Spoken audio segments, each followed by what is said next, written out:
Daylight harvesting lighting upgrades for new home construction reduce energy use by dimming artificial lights when sunlight is sufficient.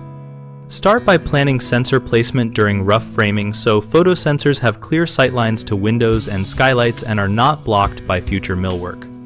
Use photosensors that measure illuminance in lux and support continuous dimming, so the artificial light level is reduced smoothly as daylight increases. Choose tunable white light emitting diodes with drivers that accept analog or digital control signals, so you can shift correlated color temperature from warm to cool to match daylight and occupant tasks. Integrate occupancy sensors with the daylight control so lights can dim for daylight but still turn off when a space is empty. Use dual technology sensors in rooms with varied layouts to reduce false offs.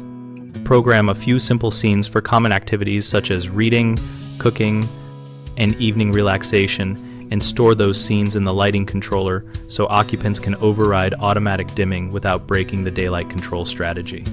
Calibrate each photosensor at final occupancy by measuring task illuminance with a handheld meter, then adjust set points to avoid visible dimming steps or lamp flicker and to keep task lighting within recommended ranges. Common mistakes include placing photosensors behind decorative elements or inside valances, which prevents accurate daylight measurement, so move the sensor to a clear sightline and verify with a meter.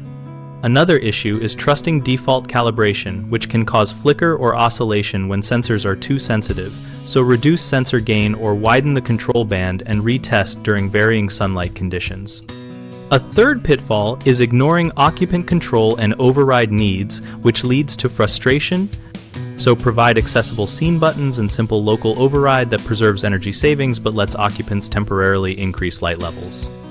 We run bighomeprojects.com to connect homeowners with local contractors who can install daylight harvesting systems and consult on sensor layout and programming. Our site also helps contractors find work and join discussion threads where we share real-world tips, troubleshooting advice, and project photos.